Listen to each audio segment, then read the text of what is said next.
Good evening, and thank you for joining me at Music Today. This is Keitaro Harada. The concept of the show is to bring in an artist each episode and have a conversation with the artist about a performance we will all watch and listen together.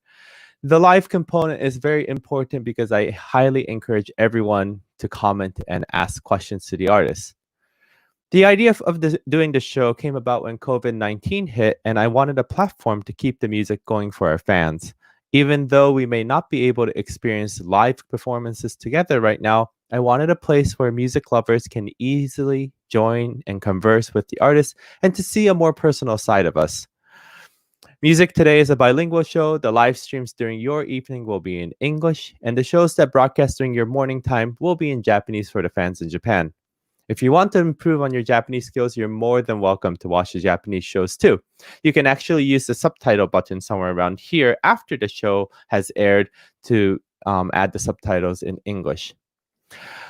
So, one of the fun things about doing the show is the interaction with our audience. So if you're watching, I highly encourage you to ask questions and comment, even if it's a simple hello. We love that you're there and then you're watching. So without further ado, I'd like to bring in our guest for tonight. Since we cannot hear you applaud, please do me a huge favor and use the comment screen and write clap, clap, clap, or you can put emojis, clapping emojis, so that we can sort of hear your applaud. So please welcome our special guest, conductor Melinda Fradley. Hi, Melinda. Hello. Thank you for having me. Thank you for being on the show. How are you? I'm doing well, thank you. I like the shirt that you have on. Yes, we for our audience, I want to share just a little bit of a common denominator of and how Melinda and I met. So our common denominator is we like yellow shirt, and we both arrived at Savannah at the same time. We were both appointed to our respective positions in Savannah around the same time and moved to Savannah. You came from Florida, correct? Yes, DeLand, Florida. Yes. Right. And then I moved, my wife and I moved from Cincinnati. However, we actually live in Tampa, Florida. So so we also have that Florida Georgia connection there. So she played tennis there, right? Exactly. Yeah. And then that's where we're based off of. So I'm glad that I said may ask people to comment because people are commenting. So thank you. I want to share that. Dave Lake from Savannah, from WRUU or radio station, and thanks for watching and thanks for using the emoji. That's awesome. Yay. We have some hellos from Japan. We have Alyssa Smith with a heart mark. Yes. That's my more student. More clapping. Yeah. More clapping. Hello from good. Alex. Hello, Alex. And then Susan saying Sue. happy SCC. Yay. And then we also have more clapping from Japan. So yay. Thank you. Because I'm glad that people are active and interactive, because without the interactions, it's kind of lonely being this two-dimensional in our own house and no applause to right. There's well, people so there. Exactly, there's people. We have an audience. So let's talk about Hailstork, the gift of the Magi. Tell us about this music. This was a masterwork. Adolphus Hailstork is a Black composer currently living. I think he's a little under-recognized. I think more folks should pay attention to his work that's out there. And so the piece that we did is called Gift of the Magi. It's based on a story written by O. Henry, which is a beautiful Christmas piece of music, the story, sorry. And it's a story about a young couple, I think 1920s, and they didn't have a lot of money, so she cuts her hair to sell so that she can buy a case for his pocket watch, and he sells his pocket watch so that he can buy combs for her hair for Christmas gifts. Wow. And so it ends up being that the moral of the story is that love is what matters. So it's a beautiful tale for the children to sing, placed and orchestrated, and done very well. the melodies are whimsical. It's challenging, mixed meter throughout, but it was a challenge for us to learn it, but we surely enjoyed it. And then I think the special piece about it was that Roger Moss, the founder of the children's choir, was the narrator for this performance. Yes. So yeah. Yeah, this is very exciting. Let's take a listen to a little excerpt from our performance back in December. Then she took a step on the stairway down on the first flight. She turned white for just a moment. She had a habit of saying a little silent prayer about the simplest everyday things. And now she whispered,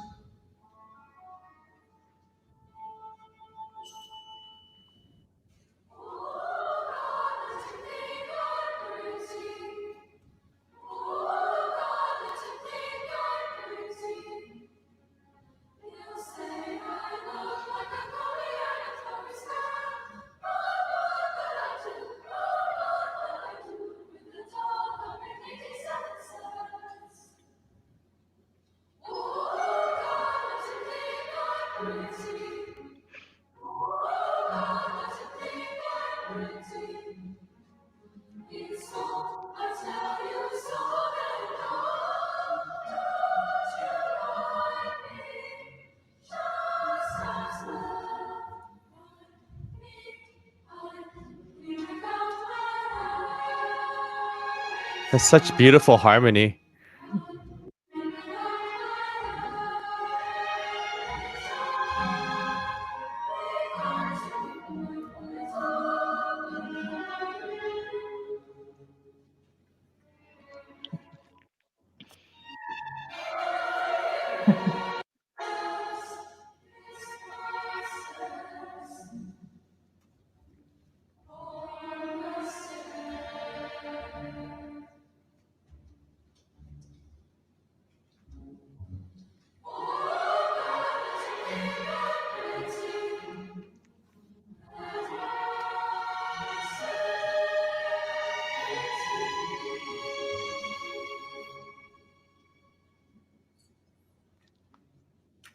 the door opened and Jim stepped in. Beautiful.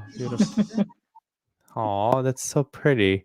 It's there's something that is always so magical about having children's voice with orchestra. I sang in choir growing up in Japan, and I never really had the opportunity to sing with orchestra. I've always, it was always with piano. And the very first time I encountered chorus with orchestra was when I watched Nutcracker, and I thought it was the most angelic and most beautiful thing. By that point, I had already, gone through the voice change, so there was no way I could sing all those beautiful ahs. This was at Interlochen, and the way I encountered it was really funny because I was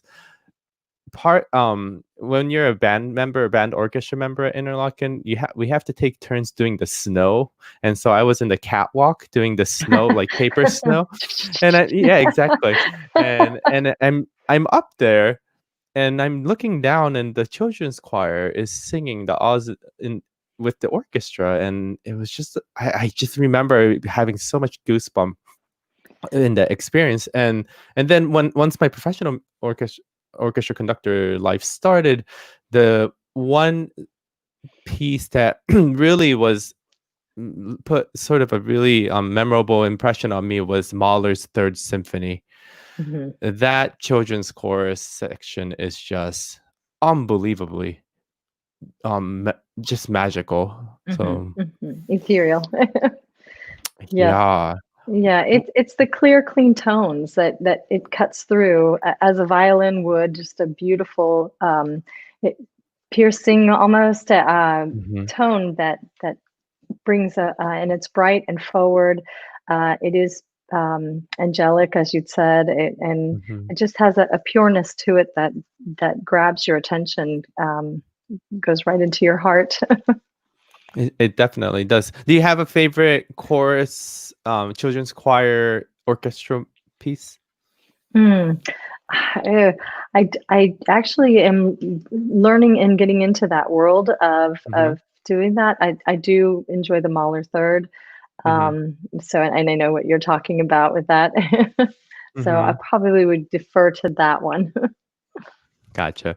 Yeah. Before we go to our next section, I wanted to share more hellos from Ah. all around, and then clapping. One of my dear friend conductor Rei Hotoda was on the show. She's the music director of Fresno Philharmonic, talking about how the wonderful composer, and very, very much so. I feel that we don't perform enough of Hailstork's music, and I was just taking a quick look at his outpour of music, and there's just so much work that we haven't had it hasn't been exposed enough. So, and the works for chorus too.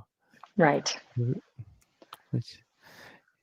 Have you encountered or performed any of the other choral works? I have not. So I was pleasantly surprised to be introduced to him through this, and had done some research on him, of course, presenting this. And the other piece of the gift of Magi is it includes ballet. So he uses both voice and dancers coupled with the orchestra to tell the story. And the way that he places the children's voices to sing it's just so well done that it can be sung easily for the students. So bravo to him. And I look forward to doing some more of his pieces, especially his spirituals. Yeah, it's very wonderful.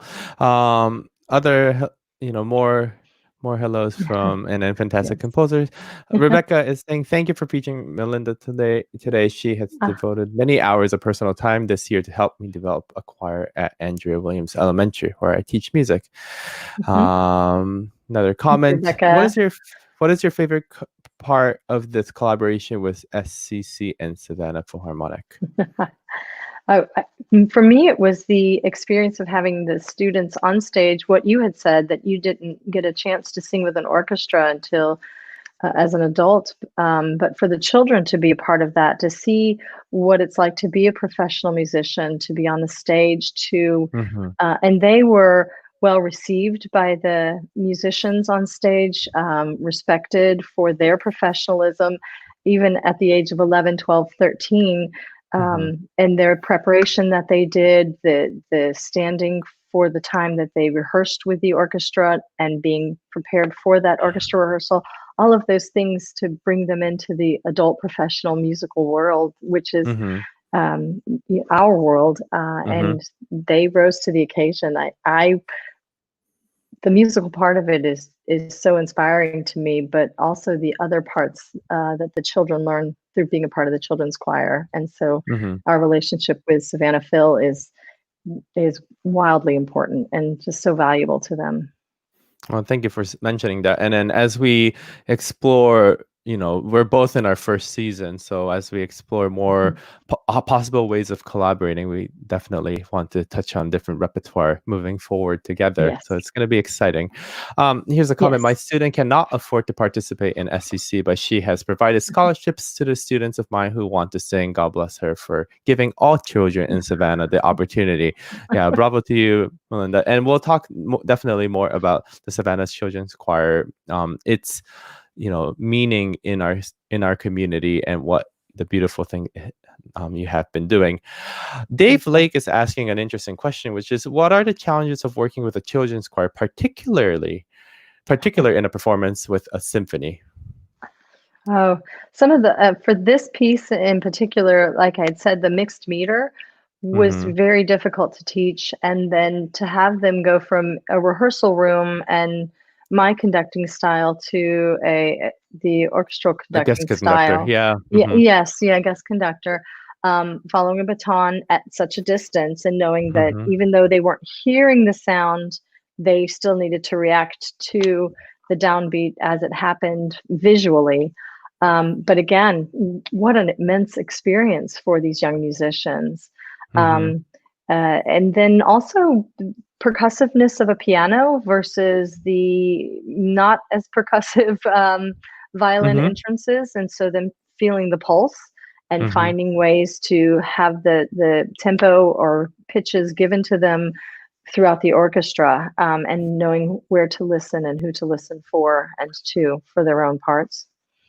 I think, having worked with a lot of children's choruses in the past, definitely the biggest challenge is the transition from the chorus conductor, then all of a sudden this different person conducting that same music. And, we all look different and we all move differently. And it Mhm. just kind of throws a curveball at the children for sure.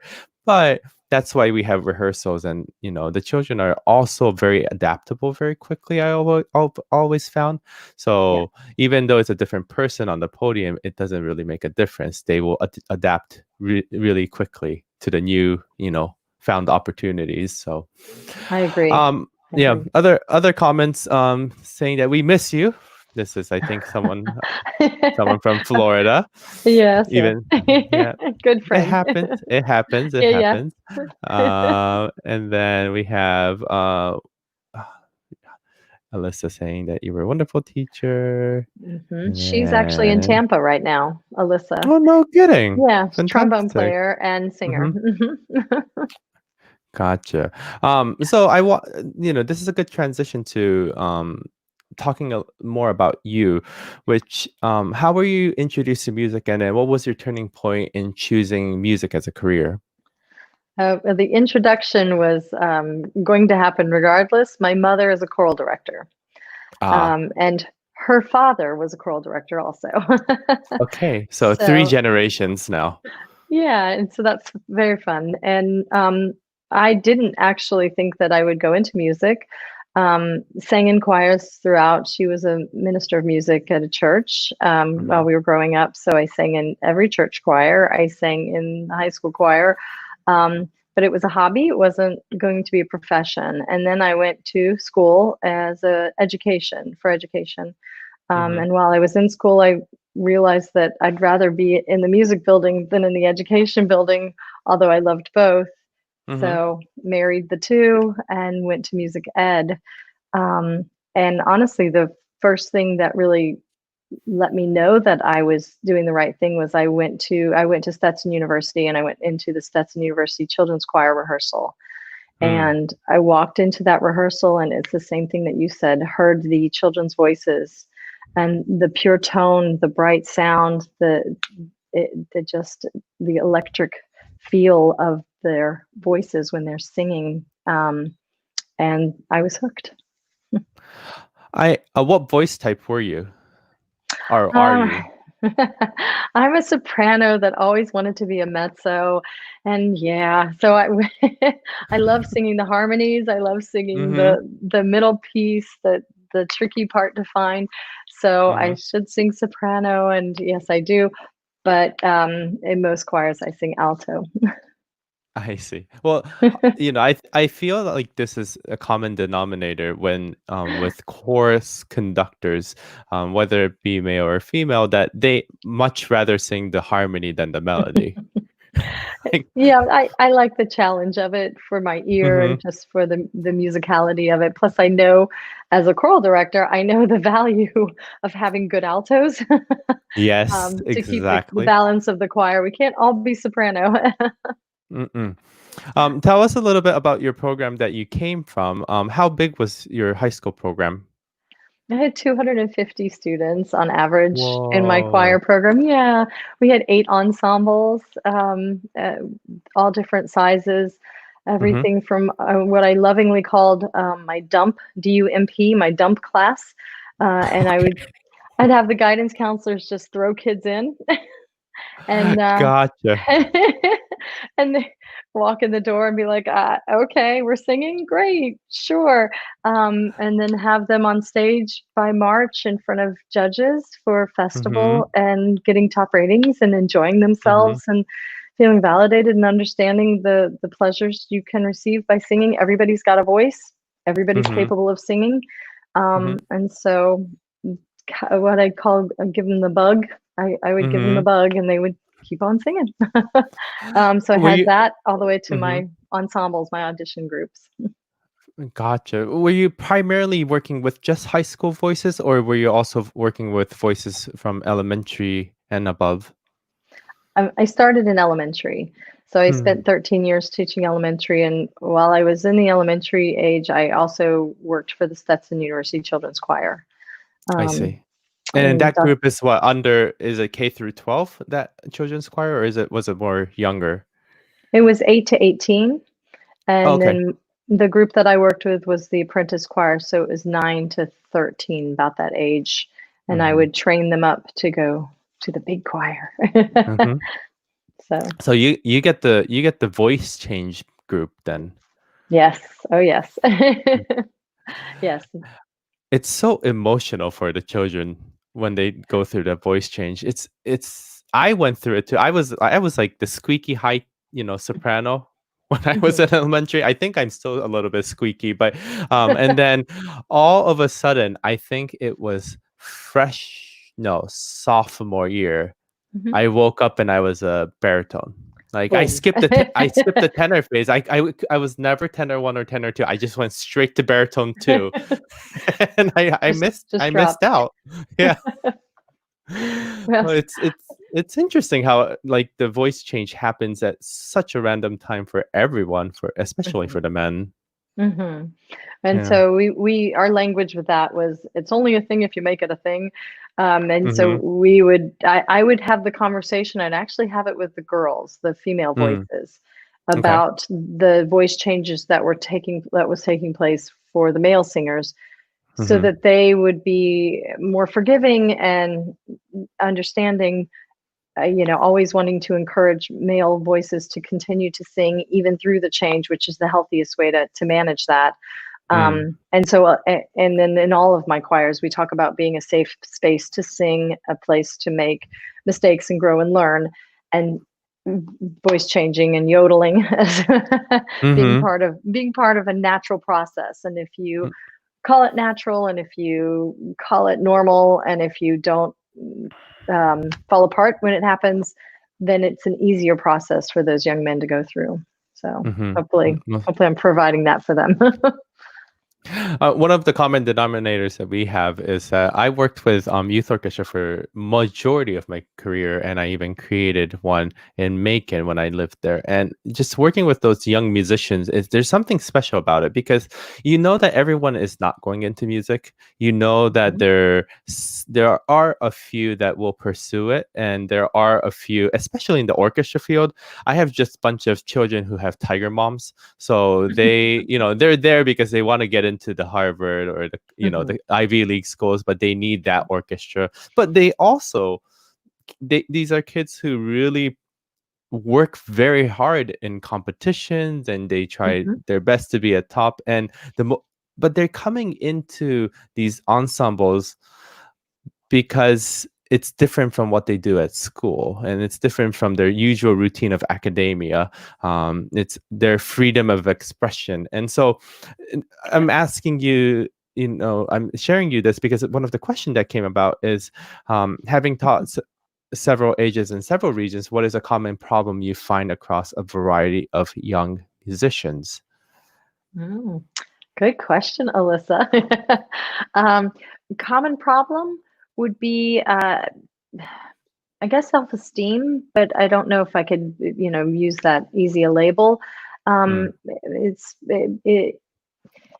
age group, even from middle school all the way up into high school, they're soul searching. They're trying to find out who they are as a person, what they want to do when they grow up, what they want to become, what they want to be.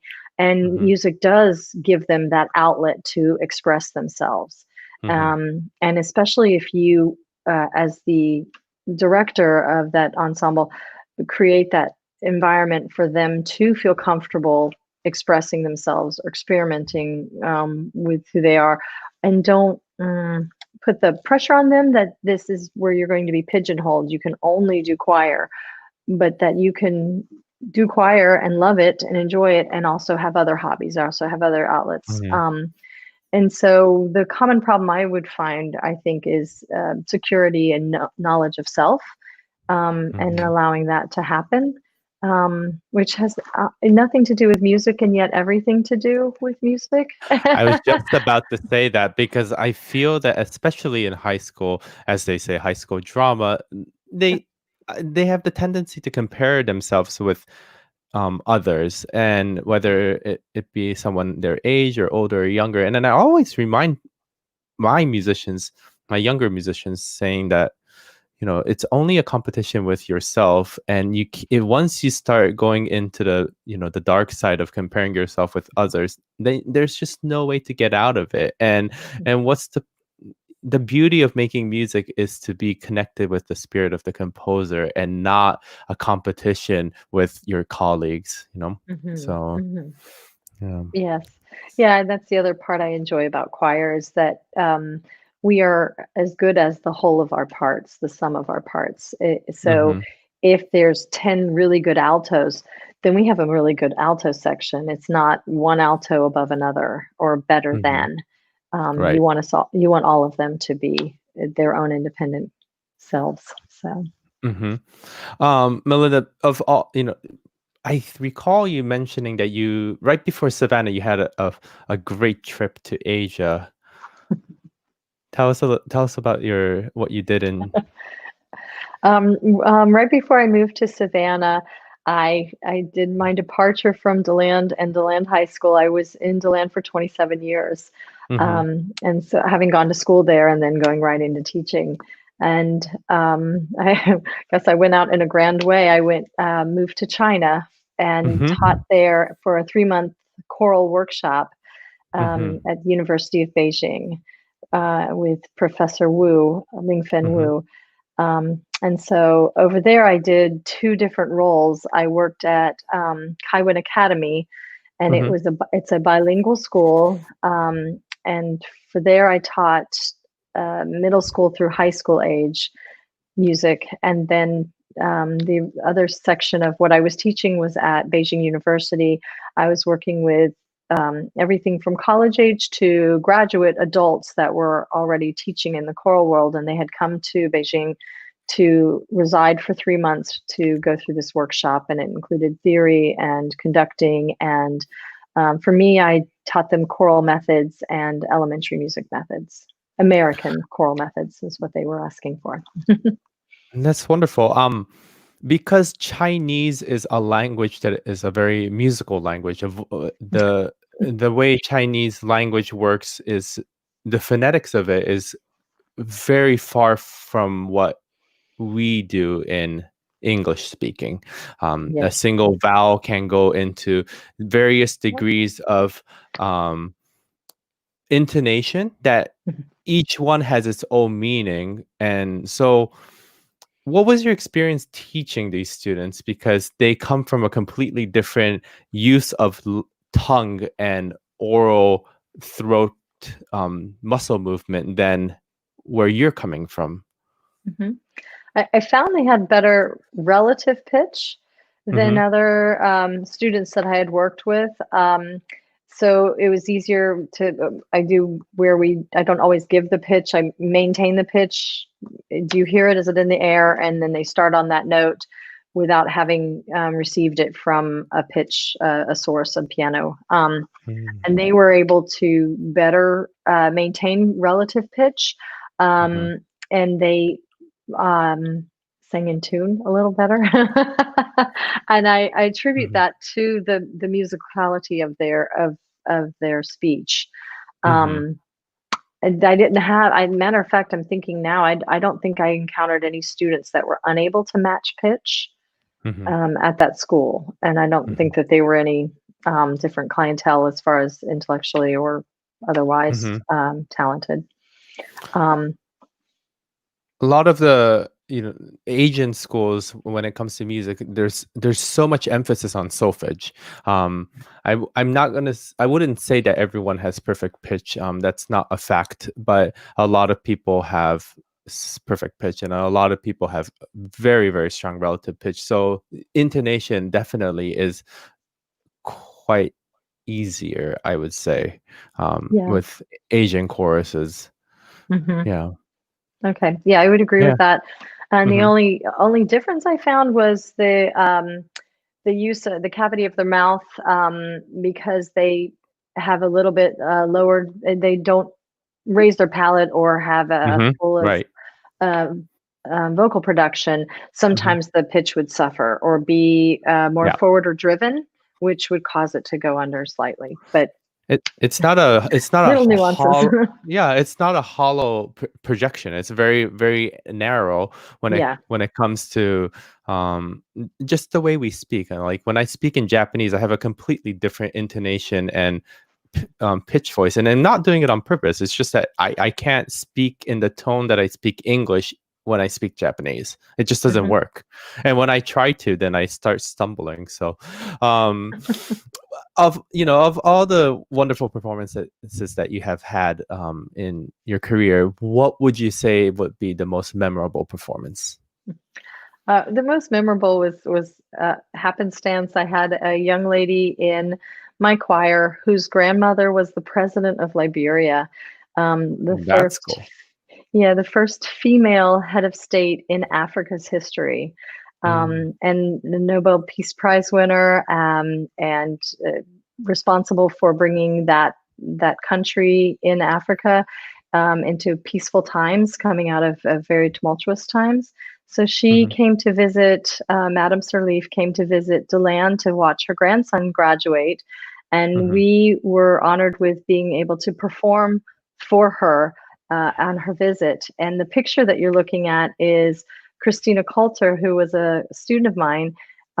She made an arrangement for us to sing for Madame Sirleaf of the Liberian national anthem.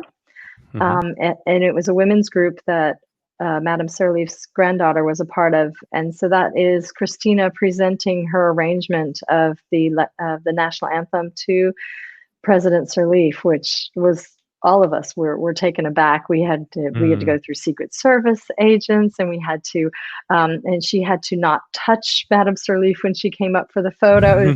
All of the protocol, and it was just, but it was so astounding a moment. Then it has stuck with me as one of true honor. Madame Sirleaf is a presence when you meet her and speak with her, and I can see why she was in a position of power in that country. And so it was remarkable to be able to have met her and to sing for her. It's wonderful. So let's talk about Savannah Children's Choir. Tell us about this ensemble. Yay! This has been such a delight. I have been a public school teacher this whole time.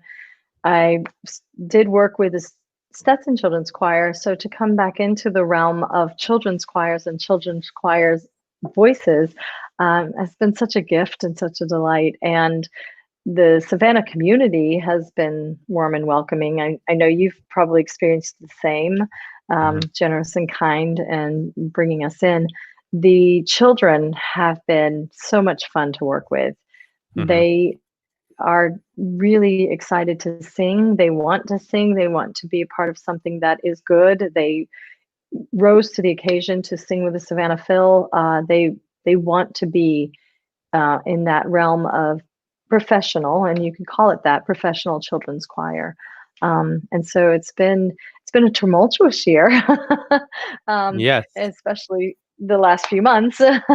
But they are resilient and adaptable, as you said. So I've really loved working with them and getting to know them. I wanted to ask you about this particular photo on your social media. Tell us about this day. So we were invited to, so one of the things that happened with COVID, we had planned international travel. Because of my connection and because of being allowed to teach in China for 3 months, we had planned to take these children that you're looking at to China. We actually would have just come back from the trip this week. Alex Turner is saying SCC would have just gotten back from China. Yes. Yeah. Sad. So right. We were going to sing on the Great Wall. We were going to do an exchange at Kaiwan Academy where I had taught. Professor Wu had set up a bunch of exchanges in different cities. We were going to go to some cities that I hadn't been to before. I didn't get to go to Shanghai while I was there, so we were going to sing in Shanghai as well. Anyway, and then one of our chairman of our board, Mike Vacker, was able to get us an invitation to sing at the state capitol. So that was the picture of us with the governor. The one before was the picture of Van Johnson, our mayor, conducting our choir. There he is. That's awesome. He actually has a musical background. So he even knew that the beginning of that piece of music changed keys. So he said, "Oh, we have a key change coming up, folks. Pay attention." I was very impressed with him. And there's the governor speaking to our students. And there we are on the steps before we went inside. And again, it's such a wonderful experience for these students to be validated.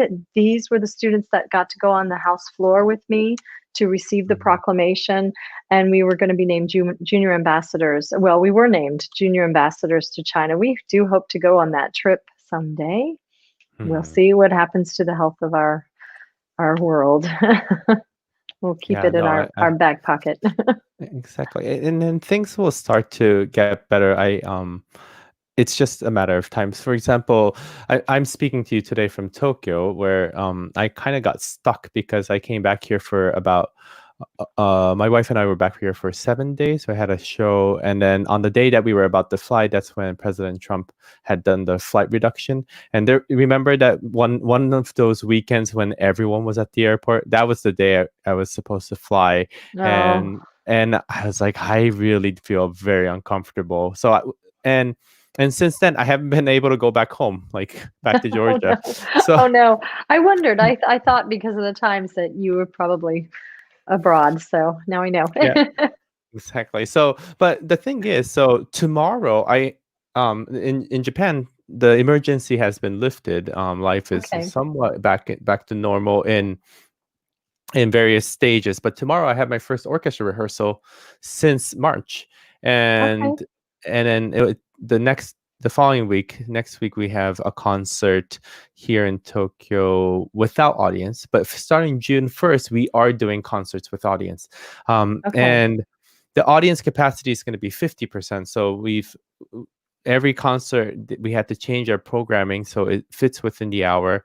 And then half of the audience would join. And then in what we would have called the intermission, they will leave, and then the other half will enter.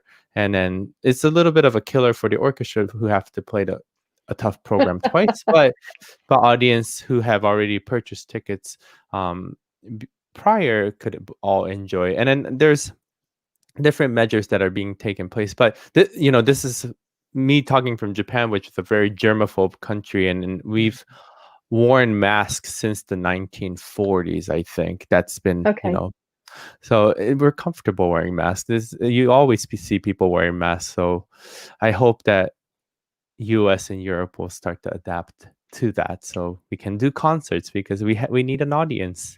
We do need an audience. Yes. Melinda, back to SCC. Tell us about the summer camp that's happening. Actually, what we're doing right now this week is we have a leadership. We're calling it a retreat, not a camp, but I've been meeting with students this week.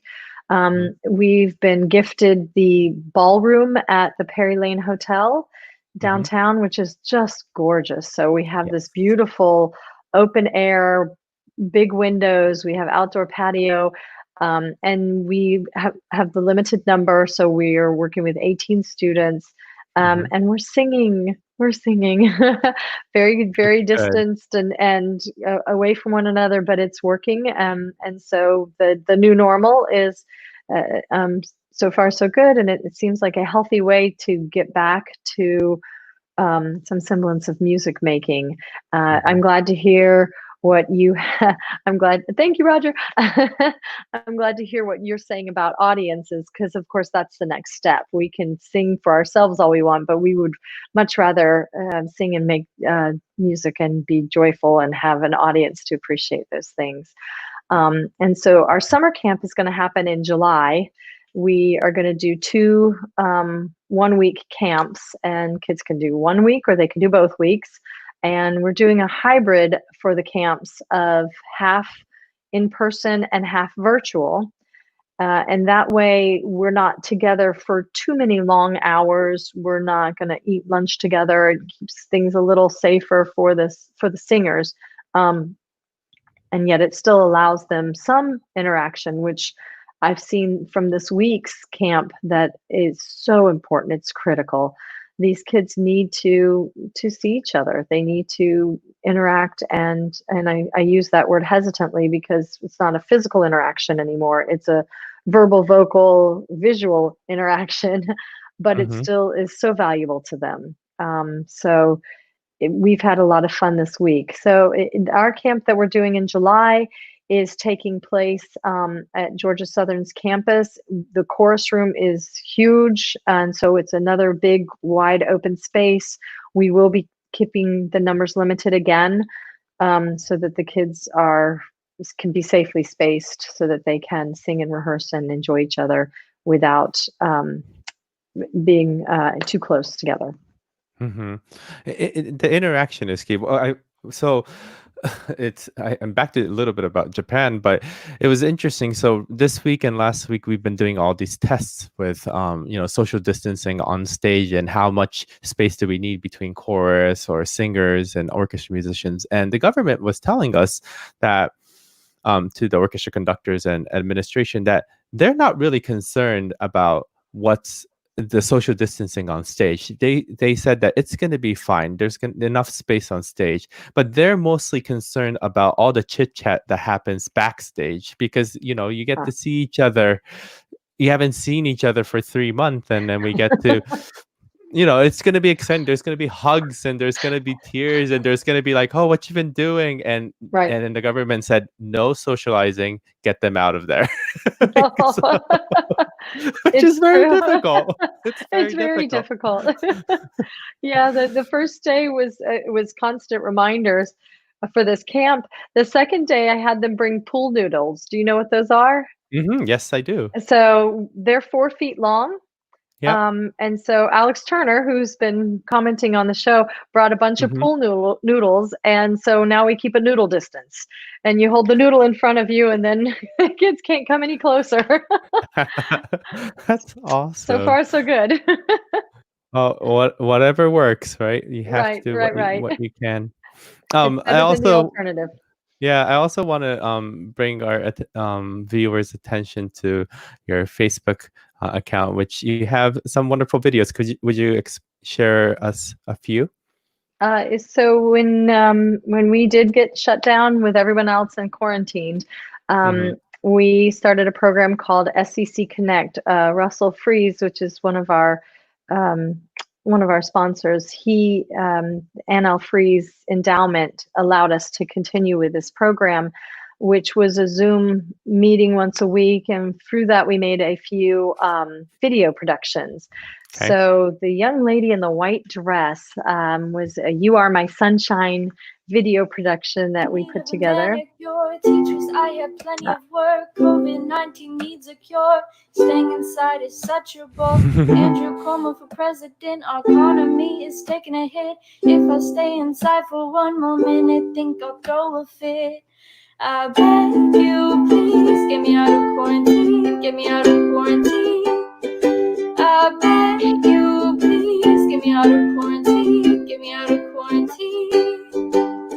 Standing on the back porch, gonna need some more sunscreen. Can't go out to the store, running low on ice cream. I cannot wait to see my friends. Swear I will when this thing ends. When this thing ends.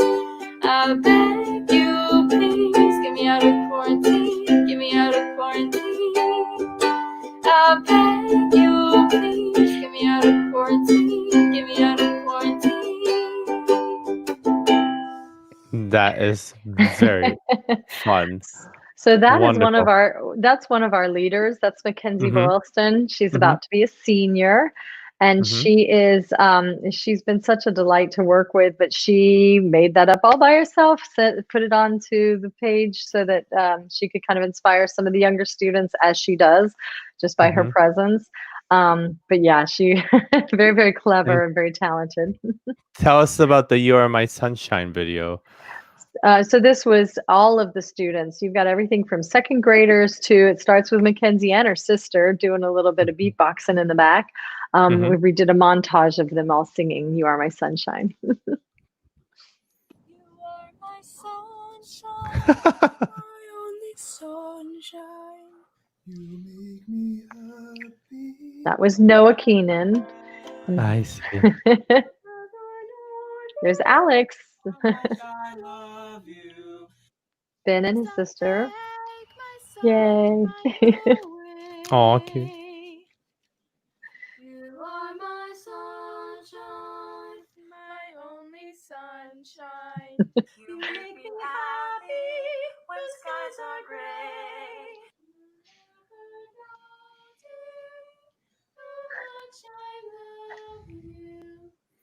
Don't take my sunshine away.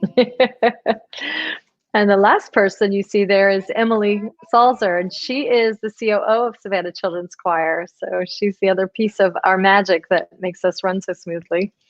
And that's her Oh, whole family, a family of that's musicians. fantastic. That's Yeah. wonderful. Okay, and then one more video that I thought was super cute that I want everyone to see is this one. Tell us about this. This was our thank you to the essential workers. Hmm. Boy, we learned a lot about virtual choirs and setting up virtual singing and how difficult Mhm. it is, but I think we did okay for the material we had to work with. Again, second grade through 16-year-olds. You are helping to keep us all safe. Now we have two words to say to you. Thank you. We want to say thank you. We say thank you from our hearts to you. Yes, thank you. We want to say thank you from our hearts. We say thank you from our hearts. I wanted to say thank you. Thank you for all your support and work. Thank you, doctors and nurses. And that last young lady, her dad is an essential worker. So he's been I working in the see. hospitals. Yeah. So it was nice for him to see his daughter. He shared it with his colleagues also. That's wonderful. With all of our guests that we have on Music Today, we talk about current affairs, and I wanted to bring our conversation to Black Lives Matter. So tell us how the Black Lives Matter means to you and how it influences your musical activities. Well, for me, all of my students, I take into my heart. They don't just teach them; they become my children. My students. Mhm. I love them. I keep up with them. I stay with them as much as I can, and I have Black students that Mhm. are part of my family, become part of my family, and certainly having moved here to Savannah, uh, have students currently, and so Black Lives Matters has mattered to me because those are my kids Mhm. that I have been affected by this, and so I have opened the conversation and the dialogue. One of the beautiful things about being a teacher is being taught by your Mhm. students. Mhm. So I have online on Facebook and private messaging gone back and forth with my former students and even my current students and the parents of my current students to talk to them and to help me understand so that I can be an ally and an advocate for the Black lives of Savannah. The children's choir is the perfect place for those students to come together, Black and white, all races, all creeds and color to come together, to sing together. It's a unifier. All voices matter. Black Lives Matter. Bring them together in one room, but also as a platform to exemplify that. The leadership group that I'm working with this week, I purposefully sought out my African American students to have them a part of that, because they should have a position of power and a voice. And if I can help to give them that, then I feel better about what I have done as a white person, that's a person in a privileged situation. I give that voice to them. I feel better that I've helped to further the cause. So that's how Black Lives Matter has, and then how it's affected the choirs, that it's given me purpose and a mission to make sure to include those students, to seek them out, to make it available, to give them access. So earlier, the comment from Rebecca Flaherty about working with her students at A.B. Williams, that school, I believe, is 97% African American.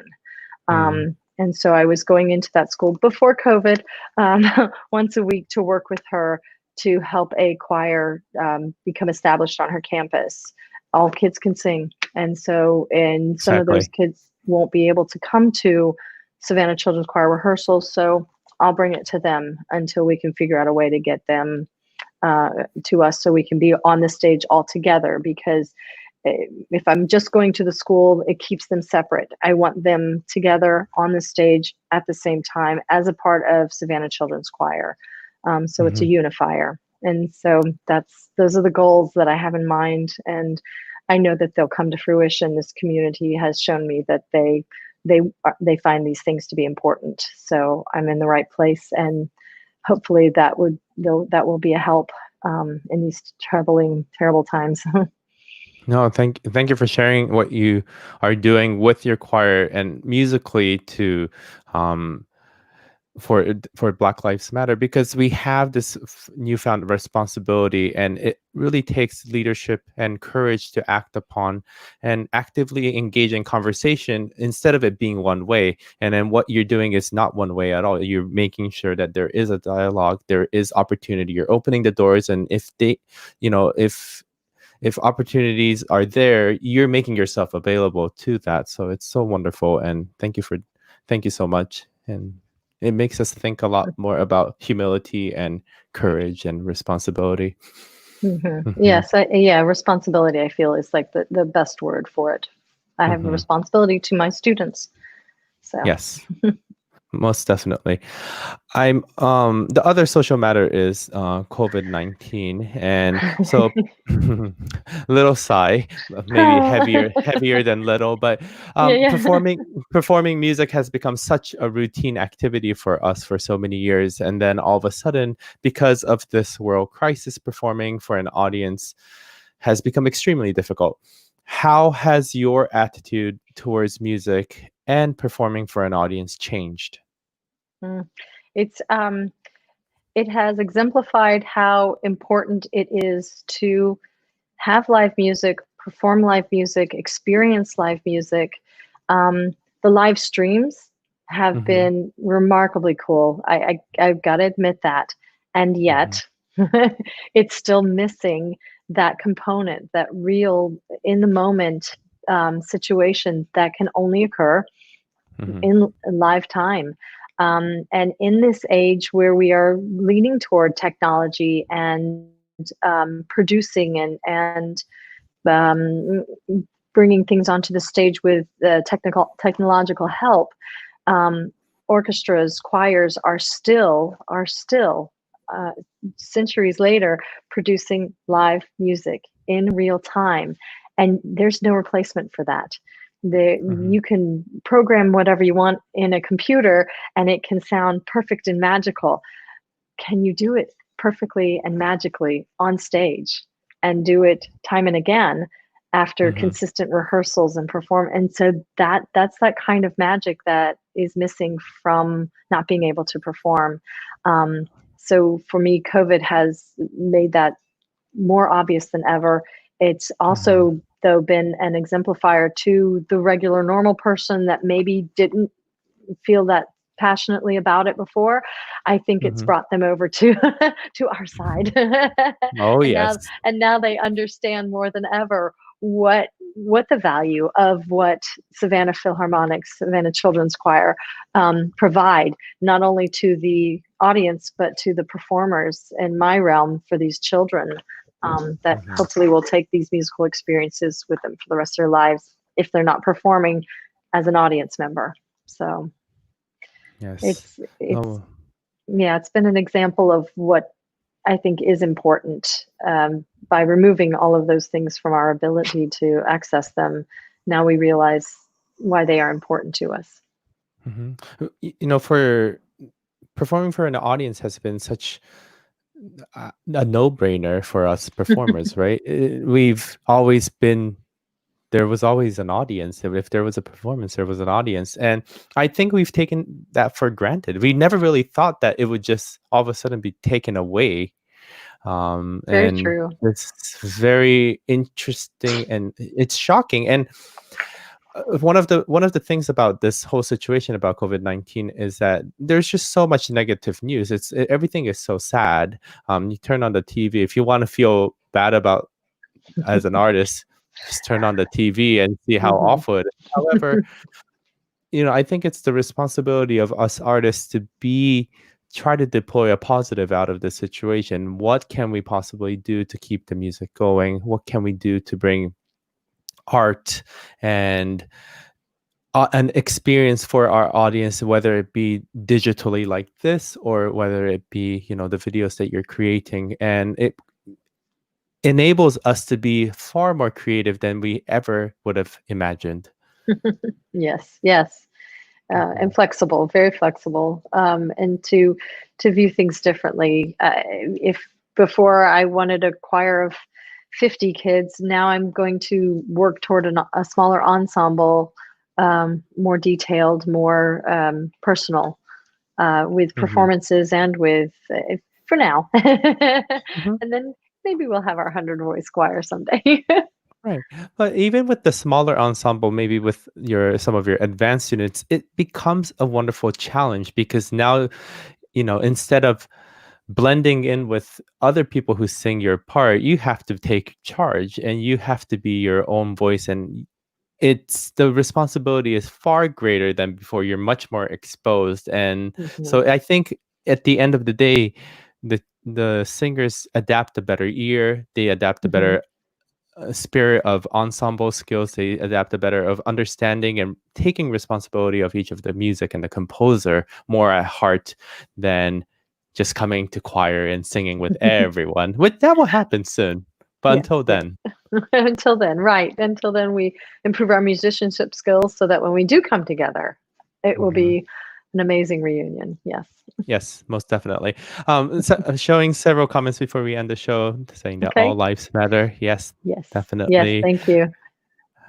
I'm so glad that that's my other mom. I had to be raised by two. I needed a mom and a second mom, right? It takes a village.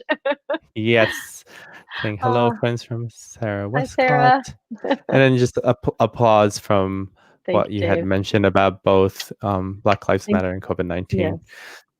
Well, Melinda, thank you so much for your time in sharing us, about your background, but especially about the activities you're doing with the Savannah Children's Choir and the leadership camp and the summer camp is very, very exciting. So I hope more people participate. You can find more information on their Facebook page, but also especially about the summer camp at SAVANNAHchoir.org. So please visit. And Melinda, thank you, and be safe. And I hope to see you soon when we're much safer. Same to you, and thank you so much for having me. This was a lot of fun. Of course. And to our viewers, thank you very much and have a wonderful evening. Bye. All right, bye-bye. Thank you for watching. Please remember to subscribe, like, and share this video. ありがとうございました。チャンネル登録、いいね、そしてこのビデオをぜひシェアしてください。